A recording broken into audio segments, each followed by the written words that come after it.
the Speaker of the Lagos State House of Assembly.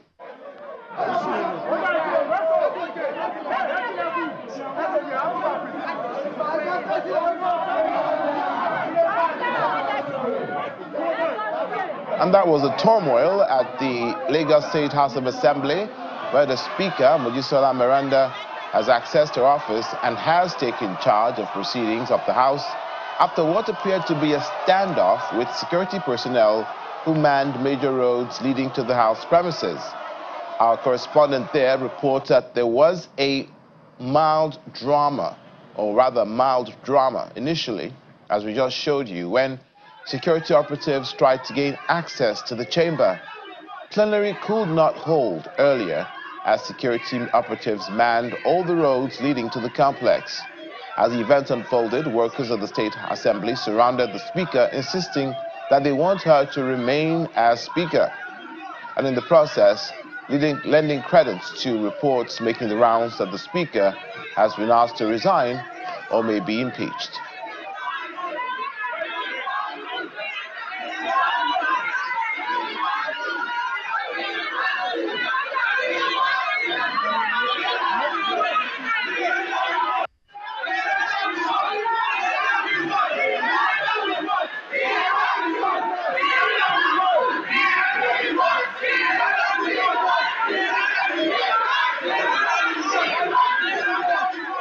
We'll continue to bring you updates as we get them. As allegations of international agencies funding the Boko Haram terrorist group continue to generate discussions, the Chief of Defense Standards and Evaluation, Defense Headquarters, Major General Adeleke Arivi, says indeed international funding and external collaborators for Boko Haram terrorist group do exist, one of which is Islamic State. Major General Arivi says that fighting threats against the nation cannot be left to the security agencies alone, as that it involves society as a whole and other government agencies. He was a guest on our morning program, The Morning Brief.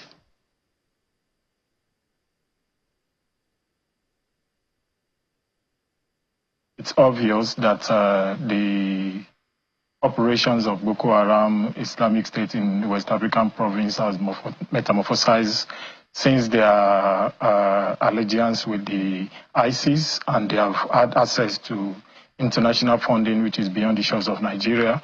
It's obvious in the caliber of weapons you see them display. It's obvious in the sort of sustainability plans that they have. And right now, they are moving into drones, and not only surveillance drones, but also drones that can deliver leather weaponry. So it's obvious, and just as the CDS has said, there's no doubt and no ambiguity about that fact, that there are external collaborators and sponsors. And in 2024, you saw Nigerian governments identified and sanctioned 19 Nigerians regarding to terrorism funding. So there's no doubt about it that this is the lifeline of which is sustaining these operations beyond the local collections that they make on taxing and all of that. Fighting this existential threat to our nation, it's not a military alone function. It is something that needs to go beyond only kinetic operations. The military alone cannot go it alone. It is a whole of society approach that would resolve the issue, because there are so many lines of operation that are not military, that are not driven by military, that needs to be by federal government agencies, by ministries, departments and agencies that need to champion this cause. Right. It need not be the military that needs to be at the part of it. The military should be focusing on the kinetic part of the operation.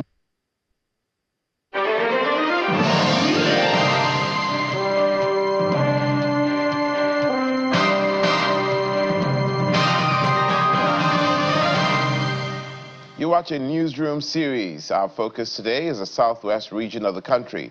The Commissioner for Health in Ekiti State, Dr. Filani, says the state government is committed to ensuring continued budgetary allocation and exploring innovative financing mechanisms to support health insurance expansion in Ekiti State. He also said that donor agencies, communities, and private sector partners will be engaged for more impact in the sector.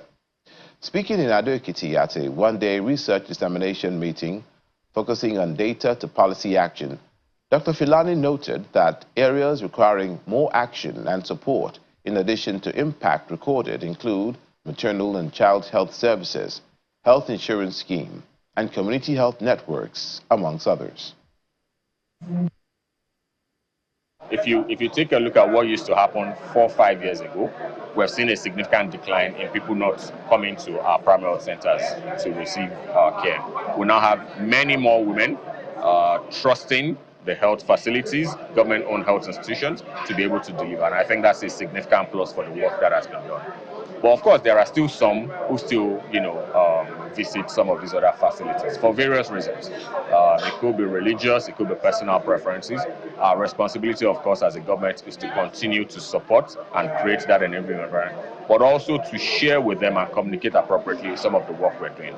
Ensure that every resident of Ekiti is now fully covered under Olerawa, and that guarantees them a defined package of services that are delivered in our primary health care facility. And I'm talking about the 3.6 million persons in Ekiti. But beyond that as well is that we then have community influencers. In our state, we call them health vanguards, who line list every pregnant woman in the state so that we know where they are, we know when they need care, and that we can have their numbers and call them. I randomly call every week. I commit to calling these pregnant women and encouraging them to utilize health facilities and make sure that they deliver. The head of service, Dr. Folakemi Olomojobi, believes with strong collaboration, result of relevant research works will be utilized for needed improvement. We'll take the findings from this survey, we interrogate, we disseminate with larger stakeholders. We also need to get this back to those who are practitioners on the field. This is what we found out. You can see the remarkable hike in the facility uptake in the GOPD in the past year. So they need to see how well they're doing. It kind of encourages them, kind of gives them a sense of direction as well.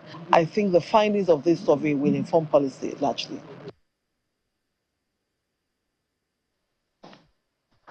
The Oyo State chapter of the All Progressives Congress has expressed concern over what it calls an unfounded attack on key political figures, including the Minister of Marine and Blue Economy, Adeleke, Oyetola, and President Bola Tinubu. Speaking on behalf of the party, the state chairman, Tajuddin Lawal, condemned allegations made against its leaders at the Tinubu-Shetima campaign. The party alleged that Governor Adeleke falsely accused the minister of using presidential influence to direct law enforcement agencies, a claim it describes as baseless and politically motivated. The APC is calling on the public to disregard what it terms as misrepresentation by the Oyo State government and to rely instead on established legal facts. The party clarified, according to them, that the lower court ruling on the APP case remains under appeal and should not be confused with the appellate court verdict. It further urges the Inspector General of Police and other security agencies to prevent the spread of misinformation, warning that such actions could incite unrest in the state. As a responsible party, we have been civil and law-abiding. That is why we have been seeking every legal means to ensure that the law take its due course. It is surprising, however, that the government has begun to deploy so many tactics to avoid enforcement of the judgment, which ought to be automatic and immediate. The governor, Adeleke, and his men had at initial stage alleged that the judgment did not reinstate the SAC officers, but after the colossal failure of these tactics, they rushed to order lower court judgment of the APP. Operatives of Quick Response Team of Naval Outpost in the local government area of Ondo State under the former operating base have intercepted a locally fabricated wooden boat transporting illegally refined petroleum product.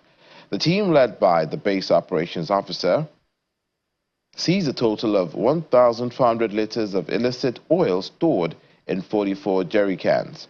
Reacting to the development, the commander, Navy Captain Aliyu Usman, issued a stern warning to oil thieves, urging them to steer clear of the region.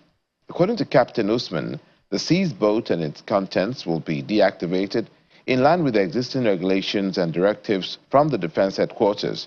He also stated that perpetrators of economic sabotage and other criminal activities should desist immediately, as the Nigerian Navy remains committed to securing the maritime environment and eliminating illegal operations.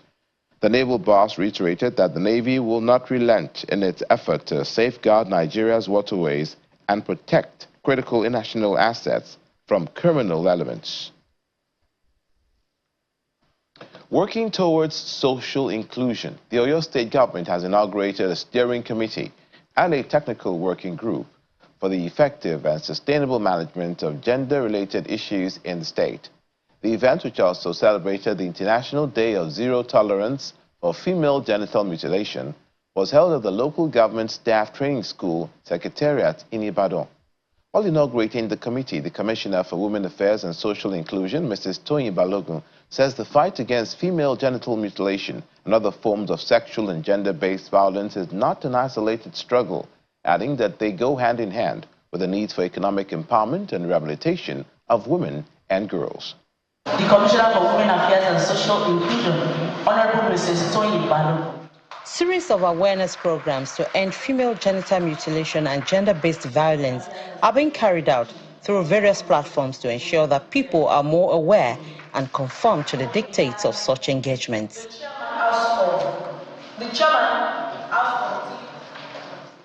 The Oyo State government and development partners have taken a bolder step to institutionalize these initiatives and give it form. The committees, according to the Women Affairs Commissioner, Toyin Balogun, will foster effective and sustainable collaboration across all areas and develop a strategic, comprehensive and result-driven roadmap for the implementation of the Oyo State Action Plan for the eradication of female genital mutilation between 2025 and 2030 within 3 months. The fight against female genital mutilation and all other forms of sexual and gender-based violence, economic empowerment and rehabilitation of our vulnerable women and girls is not an isolated struggle. It is part of a broader agenda to ensure equal access to economic opportunities for both genders, human rights protection, and social inclusion. The committee also has a mandate to ensure cross-sectoral policies to drive sustainable solutions to address all forms of gender inequalities and related challenges, such as community mobilization and advocacy, access to laws, and recommend improvement for protection of women and children. To the steering committee and the technical working group, I urge us all to approach this task with urgency, dedication, and innovation. The 3-month deadline for developing the Oyo State Action Plan is an opportunity to lay a strong foundation for long-term progress. We must, of a necessity, assure that this plan is not just a document, but a living, implementable strategy that will transform lives. Delivering her goodwill message, the head of service, Ms. Olubunmi, notes that eliminating the menace requires a comprehensive approach that encompasses education, community action, effective policies, support for survivors. This pervasive problem transcends borders, cultures, and socioeconomic status negatively, impacting the lives of countless individuals over the years. Many hopes have been dashed, and innocent lives have been destroyed due to acts of GBV in our communities. Developing partners on the project are confident that the narrative will change with the steps taken.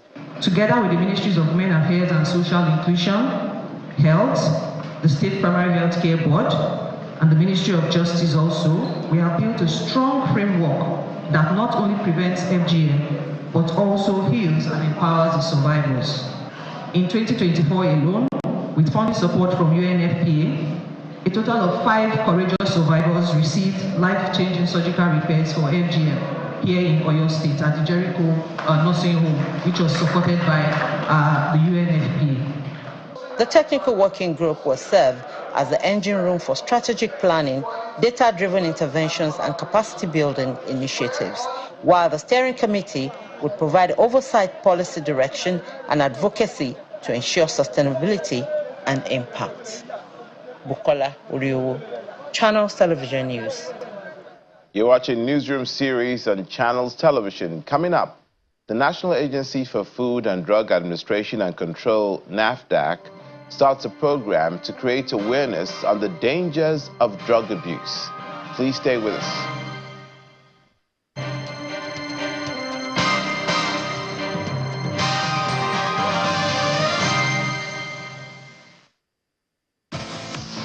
In every show, we bring you closer to the fastest growing movie industry in the world, from the making to the premiere. Get up close and personal with the stars and industry captains, plus reviews and much more.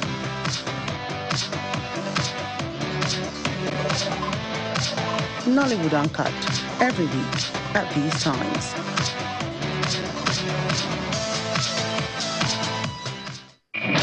It's a fast beat, unpredictable and full of surprises. The unforgettable moments, unprecedented passion, the victories and defeats in the world of sports makes it engaging. Fasten your seatbelts as we take you through every update in the news and on our shows. We define the moments of true sports. Join us.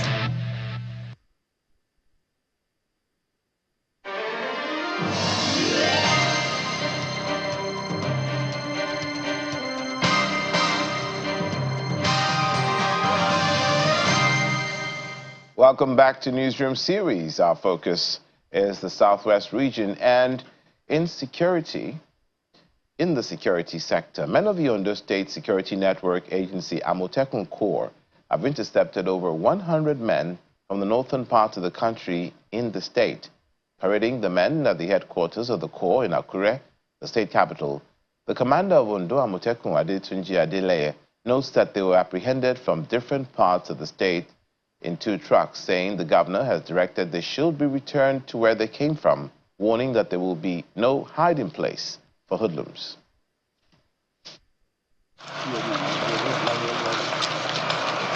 Over 100 men from the northern part of the country are being paraded.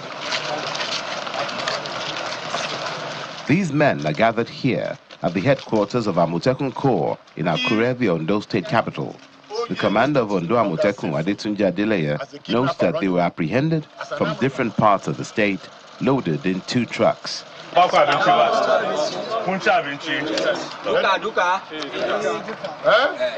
Adeleke reveals that the invaders were in possession of weapons, adding that they've been profiled and most of them don't even know their mission or whereabouts in the state.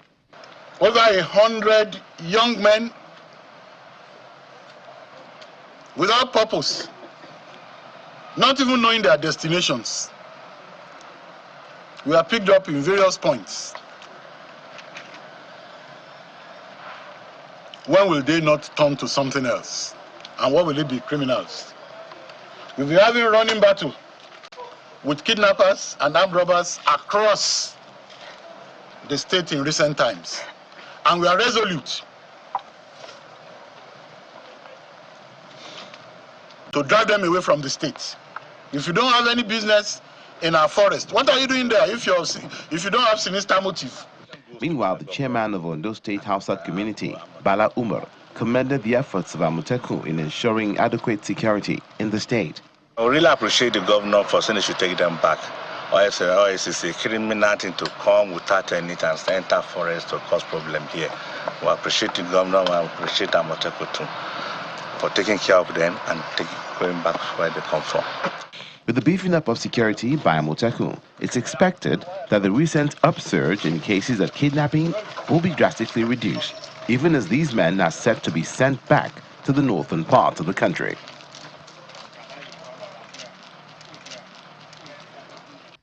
The harmful effects of drug abuse in the youth is one challenge that continues to rear its ugly head in Nigeria.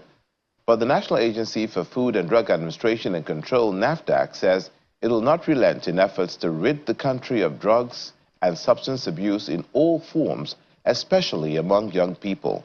Inaugurating its Catch Them Young program through consumer safety clubs in schools in Oyo State, NAFDAC notes that the initiative targets pupils by creating awareness on the dangers of drug abuse.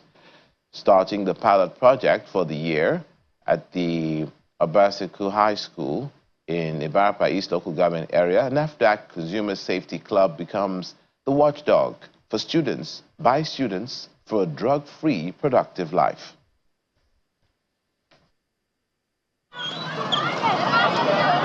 Obaseku High School, Irua in Ibarapa East Local Government Area, Oyo State, comes alive as it becomes the first school in Ibarapa zone of the state where the NAFDAC Catch Them Young program of Consumer Safety Club becomes active. We're glad to have you, sir.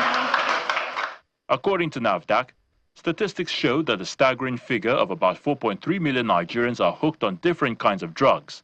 This requires urgent attention from government and all stakeholders to combat the menace, for each other to ensure that drug abuse is reduced or eliminated in schools. When the child is exposed to drug abuse, then he's no longer useful to himself, to the family, to the community, and to the nation at large.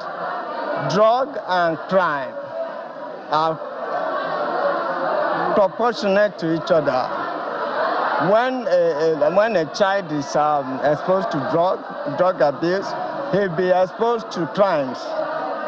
So this is why we call the program Catch Them Young. So it's a sensitization program among youths. The initiative is a crucial step in efforts to combat drug abuse among school-aged children. As we gather here today, I am reminded of the alarming statistics. That's about 4.3 million Nigerians that are hooked on drugs. This is a staggering number that demands our immediate attention. Therefore, the Catch Them Young program is designed to educate and empower our young people with the knowledge and skills that is necessary to make informed choices about their health and well-being. The program creates a lifeline for rehabilitation process for anyone who is hooked on drugs already and helps protect those who are not to remain so with constant awareness initiatives. The inauguration of the club, known as Catch Them Young, will bring greater development to our school by reducing drastically the rate of drug abuse, even ending it, hence, and bring a better society. Some of the students who are now members of this Consumer Safety Club are ecstatic of the opportunities it presents. I've gained a lot of things about drug abuse. There are many ways you can abuse drug, by using overdose of drug, excessive use of drug, by using hard drugs, and by using drugs that are not prescribed by doctors. Say no to drug abuse. To say yes is the answer to your future, as in steps to your future. With drug abuse, you can't have a progress. The Catch Them Young initiative is expected to spread to all secondary and primary schools across the country to ensure pupils have adequate knowledge of the dangers of drug abuse while in their formative years. It's no doubt that we've witnessed unfortunate incidents of road accidents in Nigeria, a situation which continues to be a source of concern, especially in the last few months, during which many lives have been lost. Perhaps more peculiar are cases of fuel-laden tankers falling and several people burnt as a result of explosions on the highways. Ondo State has experienced its fair share of some of these fatal road crashes. This report takes a look at the causes and ways of combating these tragedies. Road crashes are one of the major causes of deaths in Nigeria. According to data from the Federal Road Safety Corps, FRSC, 169 deaths were recorded between December 15, 2024 and January 15, 2025. Apart from that, the recent incidents of fatal fuel tanker explosions in Niger State, Oyo State and Enugu are still very fresh. Coming down to Ondo State towards the end of December 2024, 13 people lost their lives in a ghastly auto crash along Owo-Ikare Highway. Another fatal accident which occurred along the Lagos-Ore Highway on February the 1st, 2025, claimed 30 lives, with many burnt beyond recognition. There are also other cases of road crashes both along the highways and within the cities and towns that have claimed lives. An example is this case in which this motorcycle rider was hit and killed by a driver along the Lagos-Ore Expressway. These are men of the Ondo State Sector Command of the Federal Road Safety Corps. They are at the scene of the crash that claimed the lives of 30 travelers along the Lagos-Benin Highway to enforce speed limits of vehicles and also educate drivers. We